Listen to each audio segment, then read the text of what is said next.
بسم الله الرحمن الرحیم. الحمد لله والصلاة والسلام على رسول الله صلی الله علیه و سلم و علی آله و صحبه اجمعین. الحمدلله ما و شما در سوره توبه رسیدیم. در سوره توبه وقتی که ما و شما هر سوره را آغاز میکنیم، محور اساسی سوره توبه را باید بفهمیم. محور اساسی سوره توبه قوانین تمکین و کامیابی مسلمان ها هست. سوره توبه وقت نازل میشه که مسلمان ها یعنی نظام الهی را تطبیق کردن و مسلمان ها دارای قدرت هستند و مسلمان ها دارای حکومت هستند و در رأس نظام حکومت اسلامی که رسول الله صلی الله علیه و سلم من حیث پیغمبر الله و من حیث خلیفه الله در زمین الله حکم الله را تطبیق میکنن. نظامی که رسول الله صلی الله علیه و سلم تشکیل کرد، در اینجا مسلمان ها به قوت و اوج قوت خود رسیدن. آل نظام جهادی اسلام بیان میشه در وقتی که مسلمان ها در حالت تمکین و کامیابی هستند. در آغاز سوره التوبه که هست، اینجا بسم الله ذکر نشده. در قسمت از این که در آغاز از این سوره چرا بسم الله ذکر نشده، اقوال مختلف است. اول اقوال این است که میگه در آغاز از این سوره بسم الله نازل نشده بود. وقتی که بسم الله در اول سوره نازل نشده باشه، چون مسائل قرآن عظیم شان توقیفی هست، چیزی که وحی آمده هست و از طرف جبریل امین به رسول الله صلی الله علیه و سلم خبر داده شده است، بنابراین مسلمان ها وقتی که قرآن حفظ کرده بودن از رسول الله صلی الله علیه و سلم و رسول الله صلی الله علیه و سلم از جبریل امین و جبریل امین از عرش از جانب الله ایره گرفته هست، بنابراین بسم الله نبود. از این خاطر مسلمان ها هم به می توقف کردن، ایره نوشته نکردن. بعضی از علمای دیگه میگه که سوره توبه که است ادامه سوره انفال هست. سوره انفال احکام نظام جهادی اسلام بیان میکرد. سوره توبه ادامه احکام نظام جهادی اسلام هست. بنابراین هر دو سوره این ادامه از او هست، به این خاطر در بین ازی بسم الله آمده هست. سومی قولی هست که میگن بسم الله در آغاز یک سوره برای بیان امنیت و رحمت و لطف الله بیان میشه. بسم الله شروع میکنه به نام ذاتی که بسیار بخشاینده و مهربان است. لکن در این سوره که از اینجا احکام درباره مشرکین، کافرها، حربیها، اهل کتاب کافر، مشرکین کافر، درباره از اینا احکام الله هست. اینا وقت بر از اینا احکام است، اینجا غضب است، اینجا شدت است، اینجا رحمت نیست. اینا باید از جزیره عرب کشیده شوند، رانده شوند. از این خاطر بر از اینا در اینجا بسم الله گفته نشده تا که اینا کافرها منتظر رحمت الله نباشند. چهارم نقطه که علما میگن در اعلان جنگ با دشمنا بسم الله نوشته نمیشه. حتی در عصر در امو وقت میگه در اعلانهای جنگی که سوجه وقتی که جنگ در مقابل دشمن بشه باز بسم الله گفته نمیشه. بسم الله وقتی گفته میشه که امرای از اونا پیشنهادات دعوت میباشه، صلح میباشه، این میباشه. این سوره جنگ با کافرها و مرتدین و مشرکین و منافقین هست. رسوایی منافقین است، رسوایی و هلاکت دشمنای الله هست. از این خاطر میگه بسم الله الرحمن الرحیم در این ذکر نشده. در قسمت نامهای از این هم علمای کرام میگن که این سوره رو سوره براءت میگن. چرا نامش براءت است؟ میگه به خاطر از اینکه بیزاری الله اعلان میشه از مشرکین، از کفار، از کافرای اهل کتاب، از منافقین. براءت الله از پیش از اینا اعلان میشه. بیزاری الله از اینا بیزار هست. الله از دشمنای خود، از دشمنای الله، از کافرها و مشرکین، از اهل کتابی که کافر هستند، بیزاری خود اعلان میکنه. دوم نام از این سوره به نام فاضحه هست، یعنی رسوا کننده هست. چرا رسوا کننده میگن؟ امام مسلم روایت میکنه عن سعید بن جبیر قال قلت لابن عباس، میگه من گفتم به ابن عباس رضی الله عنهما سوره التوبه، میگه برای گفتم سوره توبه سوال کردم. قال التوبه، میگه گفت که سوره توبه هست. قال بل هی الفاضحه، بلکه این سوره رسوا کننده هست. فما زالت تنزل و منهم، میگه الله متعال این سوره رسوا کرده میره منافقین، رسوا میکنه دشمنای خدا، حتی ظنوا ان لا یبقى منا احد الا ذکر فیها، که هیچ کس باقی نمیمانه مگر که ذکر میشه. رسوا میکنه الله متعال که کسایی که منافق هستن، کسایی که بیدین هستن. قال قلت سوره الانفال، میگه ما گفتم سوره انفال خی چی است؟ قال تلك سوره بدر، سوره انفال کسی سوره بدر است، دی قصه غزوه بدر است. قال قلت فالحشر، خی سوره حشر درباره چی است؟ قال نزلت فی بنی نظیر، میگه این درباره بنی نظیر هست. حدیث 3031 امام مسلم هست. سومین نام از این سوره به نام سوره توبه هست. چرا؟ به خاطر از اینکه در سوره توبه مؤمنین موحدین که از پیششان غلطی شده بود و صادق بودن، توبه از اینا در اینجا بیان میشه. خب این سوره با سوره های قبلی چه رابطه داره؟ با سوره قبلی مثلا سوره انفال چند رابطه داره؟ اول سوره انفال قوانین نصرت و کامیابی مؤمنین بود.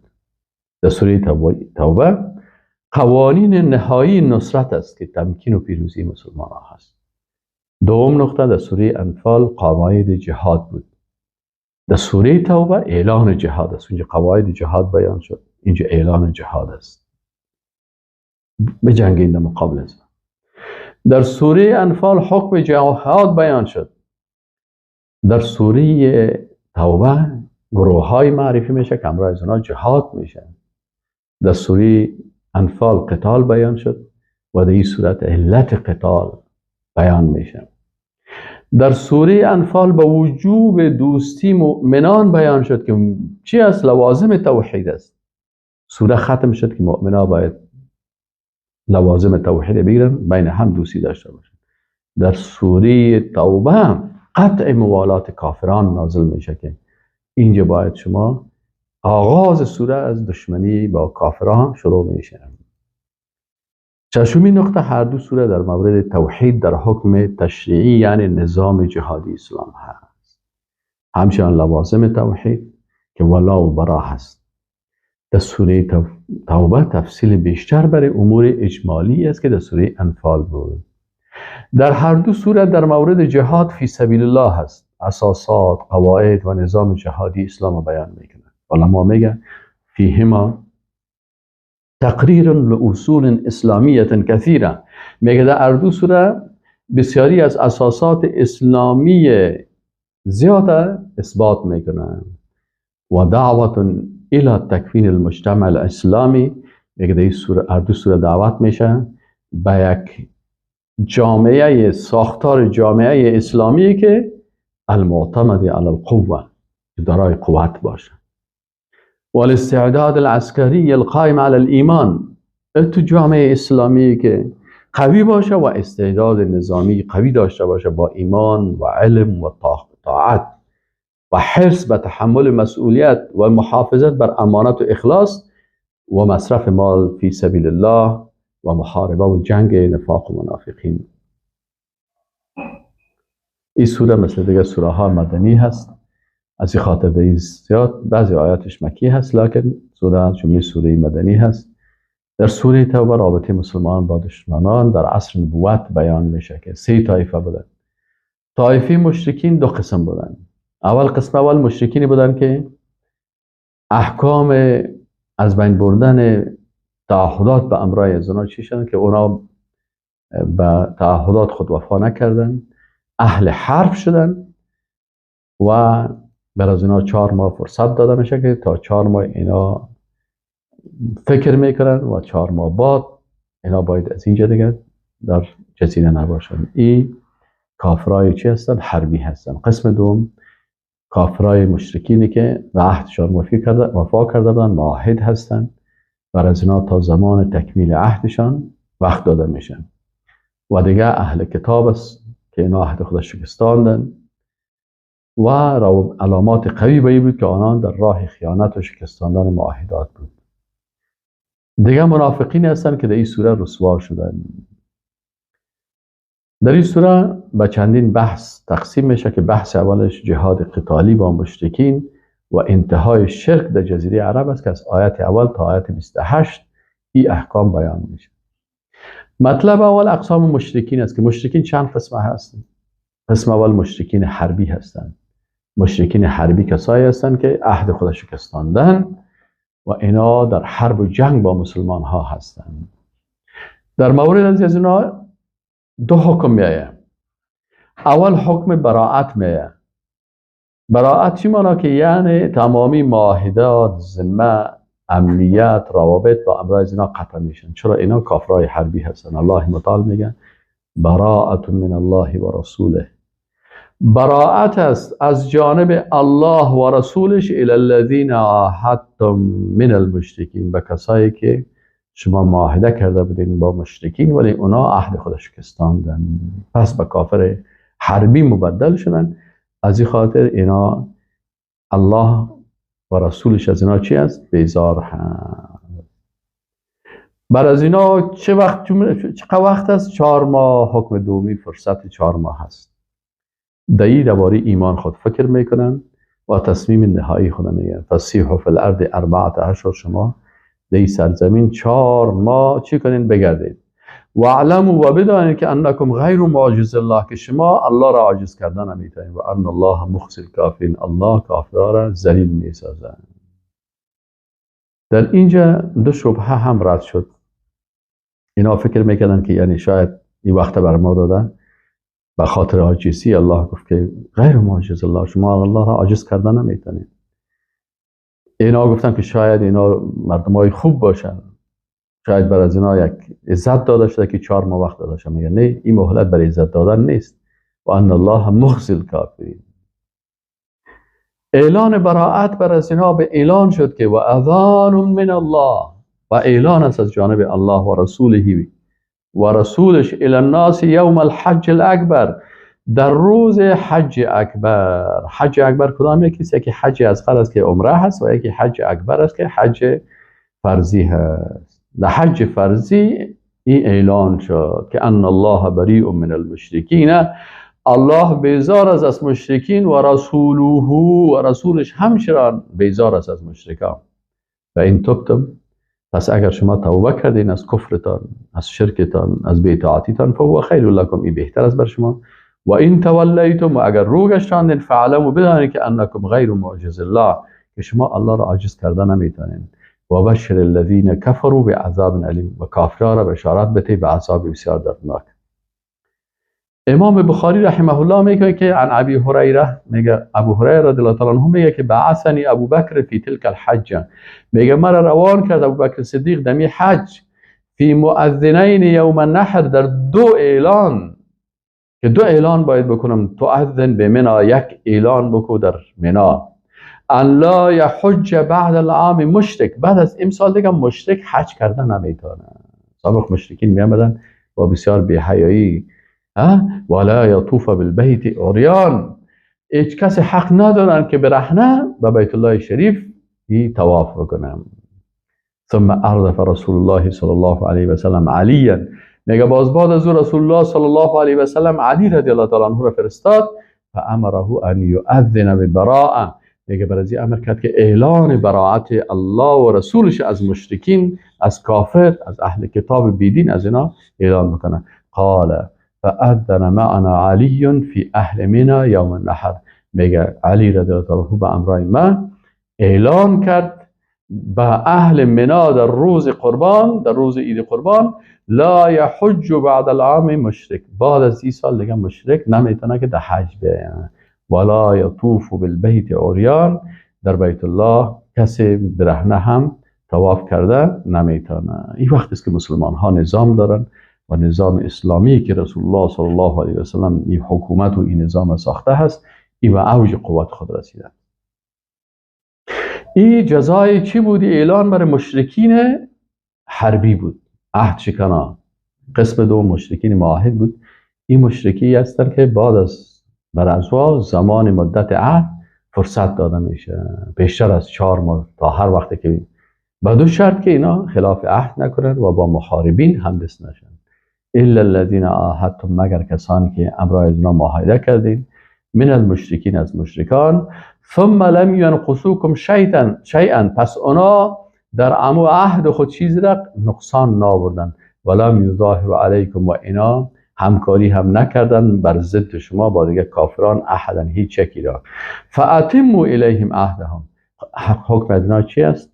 که اینا را عهدشان را تکمیل میکنی الی مدتهم، تا مدتی که عهد و معاهده شده. ان الله یحب المتقین، یقینا که الله سبحانه و تعالی متقی ها را دوست دارد.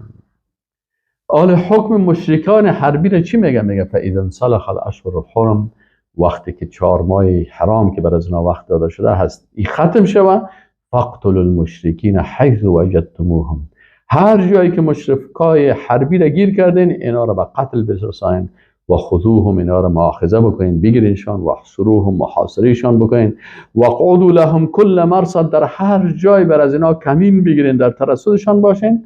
و ان تابوا، اگر اینا توبه کردن، و اقاموا الصلاة، و نماز خواندن، و آتوا الزکات، زکات دادن، فخلوا سبیلهم، اینا را بگذارین. ان الله غفور رحیم، الله غفور رحیم. قسم سوم مشرکین مستأمن هستند که اینا اجازه میگیرن میان در سرزمین مسلمان ها برای مدت می باشن. الله متعال میگه که و این احد من المشرکین استجارک، اگر یکی از مشرکان به تو پناه آوردن، فاجره، بر از این پناه بده، حتی یسمع کلام الله، تا ای کلام الله را بشنوه، ثم ابلغه مأمنه، باز برش جایگاه امنش برش نشان بده که آل خزیج خودت به فلانی جای رفته میتونی. ذالک بانهم قوم لا یعلمون، به خاطر که اینا قوم هستن که نمیدونن. رد شبهه جنگ با معاهده، بعضی ها شبهه می انداختن که یا مشرکا معاهده دارن با امرای از اینا باید جنگ نشن. این شبهه از اینا رد شد که اینا معاهده خودش شکستاندن، عهد خود از اینا شکستان. وقتی که عهد دشمن بشکنه، پس مسلمان ها مکلف نیست که باز اینا با عهد شکنه. کیف یکون للمشرکین عهد عند الله و رسوله، به این مشرکا کی عهد پیش الله و رسولش دارن؟ الا الذين عاهدتم، مگر او کسایی که به امرایشان عهد کردین، عند المسجد الحرام، به مسجد الحرام اونجا عهد کردین، فما استقاموا لكم فاستقیموا لهم، تا وقتی که اونا با عهد خود باشن امرای از اونا ما غرض نداریم. اما این مشرکینی که اینجا عهد خودش شکستاندن و حمله کردن، پس اینا عهد ختم شد. حالا شما این شبهه را ایجاد نکنین. فاستقیموا لهم، فما استقاموا، او کسایی که عهد خدا نجا کردن، شما عهد خدا کردشان نگاه میکنید. ان الله یحب المتقین، الله متقیا را دوست دارد. مطلب دوم صفات مشرکین و احکام نظام جهادی است. دشمنای توحید بسیار زیاد هستند.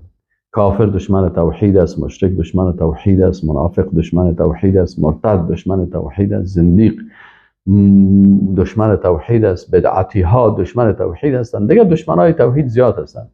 حال در این آیات 3 موضوع بیان میشه. اول صفات زشت مشرکا بیان میشن، نظام تشریعی جهادی اسلام بیان میشن، و شبهاتی که مانع جهاد میشه این هم بیان میشن که مسلمان ها بفهمن.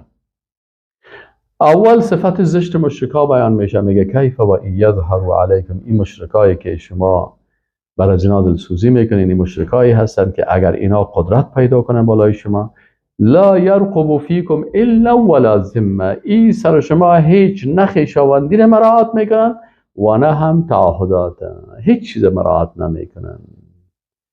یرضونکم بافواههم، اینا با زبانهای خود میگن که شما را راضی بسازن، و تعبا قلوبهم، لکن قلبهایشان از آنچه که زبانهایشان میگن و قلبهایشان ابا میکنه. و اکثرهم فاسقون، اکثریت از اینا فاسقا هستن. اینجا چند نقطه بیان شد؟ 4 نقطه. عدم توجهی به رابطه صفات زشت منافقان، یک صفتشان رابطه خویشاوندی رو در نظر نمیگیرن. دوم منافقا فریبکار هستند، سوم منافقا قلب مریض دارند، چهارم منافقا فاسق هستند، از حکم الله خارج هستند. باز سه صفت دیگه مشرکا را بیان میکنه که اشتروا بیاات ثمن قلیل، بیاات الله ثمن قلیل. مشرکا آیات الله را با یک متاع دنیوی ناچیز فروختن. دوم فصدوا عن سبیله، اینا مانع راه الله، انهم ساء ما كانوا یعملون، اینا بسیار زشت عمل میکنن. پس سه صفت اینجا بیان شد که یکی فروختن آیات الله هست، دوم ممانعت از دین الله هست، از راه الله هست، و انجام دادن کارهای زشت. دیگه صفات زشت مشرکین که اهل توحید از بیان میکنن، الله متعال میگه لا یرقبون فی مؤمن الا ولا ذمه. در قسمت مؤمنا نه خویشاوندی را مراعات میکنه و نه هم تعهد، و اولئک هم المهتدون، اینا تجاوزکار هستند. اینجا دو صفتشون بیان میکنن که بر روابط معاهدات پایدار نیستن و اعتدا و تجاوز از صفاتشان هستند. الله متعال میگه که اگر مشرکات توبه بکنه حکم توبهشان چی هست؟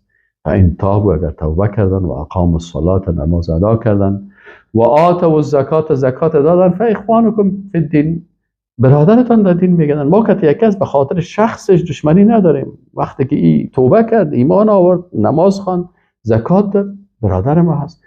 الله متعال میگه و نفصل الآیات لقوم یعلمون، این قسم آیات بیان میکنیم برای قومی که میدن. اما کسایی که عهد شکنی کردن، حکم از اونها چطور است در نظام جهادی اسلام؟ و این نکثوا ایمانهم، اگر اینا همو سوگندهای خدا و پیمانهای خدا و تعهدات خدا شکستانن، من بعد عهدهم، بعد از اینکه میثاق عهد کرده بودن، و طعنوا فی دینکم، باز آمدن به دین شما بدگویی کردن و مسخرگی کردن، فقاتلوا ائمه الکفر، شما این رهبرای کفر اینا را قتال بکنین، امرایشان جهاد بکنین، انهم لا ایمان لهم، اینا هیچ عهد ندارن، لعلهم ینتهون، تا که توسط جهاد اینا ختم شوند. در مورد عهد شکنا رد شبهه میشه. در اینجا که مثلا کافر و مشرک معاهد وقتی که عهد شکنی میکنن، بعضی میگن که اینان عهد داشتن، این شبههشان رد میشه که در صورتی که کسی که خودش عهدش بشکنه کنن، مسلمان ها جوابشان باید بده.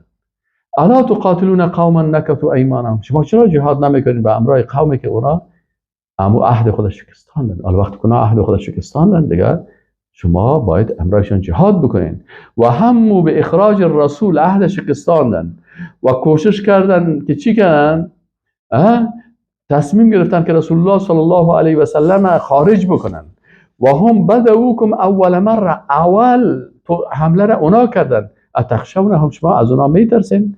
فالله احق ان تخشوا، الله مستحق تر است که شما از او بترسین، ان کنتم مؤمنین، اگر شما مؤمن هستین. هفتمی حکم است حکم قتال با کافرای حربی و بیان علتش. چرا با کافرای حربی جهاد است؟ قاتلوهم، با امرای ازنا جهاد بکنین، مسلحانه، قتال جهاد مسلحانه هست.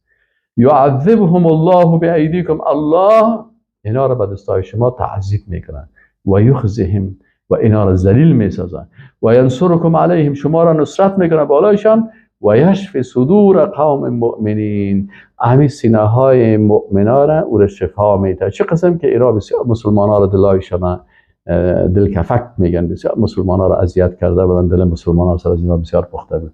و یذهب غیظ قلوبهم، و امو غیظی که قلب های مؤمنین هست که از دستی که اینا ظلم کرده بودن، دلای مسلمان ها همو پوندیده. غیظ چی میگه؟ همو دل انسان میگه پوندیده هست، امی غیظ برده شوند. و یتوب الله علی من یشاء، و الله میپذیره توبه کسی که خواسته باشه. والله علیم حکیم، الله بسیار علیم و حکیم است. اینجا تعذیب کافران، دلایل اسباب بیان شد. اسباب جهاد چی هست؟ تعذیب کافرای متجاوز از بدست مؤمنان، دوم ذلیل ساختن کافرای متجاوز ظالم، سوم شفای قلب مؤمنان، چهارم درمان غصه و دلپوری قلبهای مؤمنان. هشتمی نقطه رو بیان میکنم، میگه جهاد کس یک امتحان بزرگ است. ام حسبتم، شما تو گمان میکنین ان تترکوا، کم تو ترک شوین. ولما یعلم الله الذین جاهدوا منکم، که هنوز الله معلوم نکرده مجاهدین شما را. با جهاد معلوم میشه که کی منافق است، کی مؤمن واقعی است. ولم یتخذوا من دون الله ولا رسوله ولا المؤمنین ولیجا. و تا وقتی الله معلوم نکنه که کی هستن که کسای مؤمنین واقعی که بغیر از الله و بغیر از رسولش و بغیر از مؤمنا، الله و رسول و مؤمنا، ولیجا چی میگن؟ ولیجا یعنی محرم اسرار خود نگرفته باشه. محرم اسرار مؤمن فقط الله و رسولش مؤمنان هست. والله خبیر بما. تا وقتی که تو مؤمنا واقعی الله اونا رو معلوم نکنه، شما را الله میخسم نمیمونه. شما را در جهاد امتحان میکنن، شما را در دوستی با الله و رسولش، با مؤمنین، با موالات و معادات مؤمنا امتحان میشن. نهمین رد شعبه تعمیر و خدمت بیت الله هست. بعضی کسایی شبهه میکردن که این مشرکین قریش هستن، اینا خانه کعبه را آباد میکنن، به حجر الاسود امتحان میکنن، برای حاجیا او میتن، غذا میتن، خدمت میکنن. پس نباید که از اونها جنگ شود. الله متعال میگه ما کان للمشرکین ان یعمروا مساجد الله. میگه بر مشرک هیچ شایسته نیست که مسجد الله را آباد بکنه. الله ضرورت نداره با آبادی از اینا. شاهدین علی انفسهم بالکفر، اینا خودشان به نفس خود به کفر شهادت میدن. از یک طرف خانه کعبه را آباد میکنن، از یک طرف او برهنه چی میکنن؟ طواف میکنن. از یک طرف خانه کعبه را جور میکنن، حاجی‌ها را مصرف میکنن، از این طرف مثلا مال حاجی‌ها را به غارت میبرن و سرقت میکنن و جنایت میکنن و کارا را میکنن. اولایی که حبیطت اعمالهم، اینا اگر اعمال هم میکنن او اعمالشان نابود است و فی النار هم خالدون، در آتش دوزخ برای همیشه میمونن. پس مسجد کی آباد میکنن؟ انما یعمر مساجد الله. مسجد الله را کسی آباد میکنه؟ من کسی که آمن ایمان به الله داشته باشه. مساجد الله با ایمان آباد میشه، ولو که دیوارش بسیار کونه باشه، ولو که خشتش بسیار خام باشه. مسجد رسول الله صلی الله علیه و سلم، مسجد نبوی کلش خشتای خام بود. حتی بسیاری وقتا که رسول الله صلی الله علیه و سلم سجده میکرد، در روایت میگه وقتی باران میشد میدیدیم که رسول الله صلی الله علیه و سلم سجده کرده، پیشانی شک که گل پر شده در آب. وقتی که اونجا باران آمده سجده کردن. نه فرش داشته، نه قندیل داره، و نه چراغ‌های قیمتی داره، و نه دیولا داره. مسجد با این چیزا آباد نمیشه. مسجد آباد میشه با ایمان به الله و الیوم الاخر، که به روز آخرت ایمان داشته باشی، و اقام الصلاه، که در اونجا اقامه نماز به طریقه رسول الله صلی الله علیه و سلم شود. چی که مثلا مسجد ساختیم برای فاتحه گیری، مسجد ساختیم برای مجلس ها، مسجد ساختن در بسیاری جای مسجد میسازن برای چی ساختیم؟ و فاتحه زنانه. مسجد ساختیم برای چی؟ برای فاتحه مردانه. مسجد ساختیم برای چی؟ باز مثلا ما یگان روزایی که تجلیل میکنیم، مثلا روز میلاد و روز فلانی فلانی. این مسجد برای این ساخته نمیشه. مسجد با ایمان به الله، با ایمان به روز آخرت، ندا کردن نماز به طریقه رسول الله صلی الله علیه و سلم، دادن زکات، ولم یخش الا الله. مسجد می باشه که اونجا نمازخانه بغیر از الله از کسی دیگه نمیترسن. فعسى اولئک ان یکونوا من المهتدین. اینیا نزدیک هستن که از جمله چی باشن؟ مهتدین باشن. مجاهدین چه ارزش دارن پیش الله؟ الله متعال میگه که کسایی که برای حاجی ها مصرف میکنن و نان تیار میکنن و به حاجی ها رو مثلا تعمیر جور میکنن و ساختمان جور میکنن و هتل جور میکنن، این پیش الله ارزش نداره. ارزش پیش الله ایمان داره.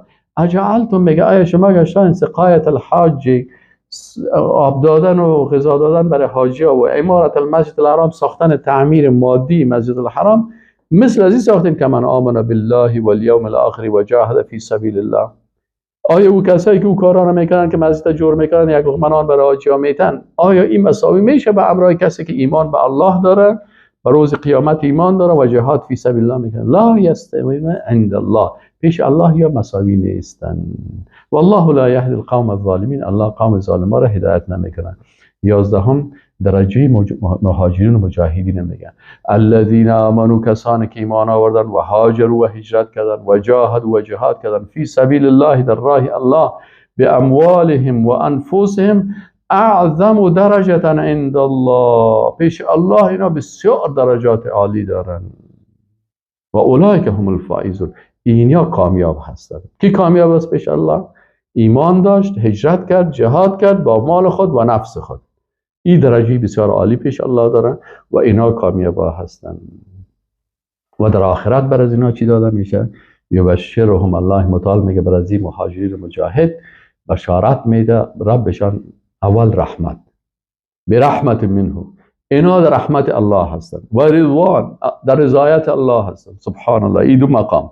و جنات لهم فیها و جنت ها باغها نعیم. چهارم نعیم مقیم که نعمت های از این دائمی هست. سبحان الله. خالدین فیها ابدا. در این جنت ها همیشه می باشند. ان الله عنده اجر عظیم. باز پیش الله اجر بزرگ هست. اجر بزرگ دیگه چیست؟ دیدن الله سبحانه و تعالی، ملاقات الله هست. یا الله. اما کسایی که دوستی با کافران میکنن حکم از اینا چی هست؟ این انشاءالله تعالی صبا میخوانیم در آیت 23 سوره توبه. والسلام علیکم و رحمت الله و برکاته.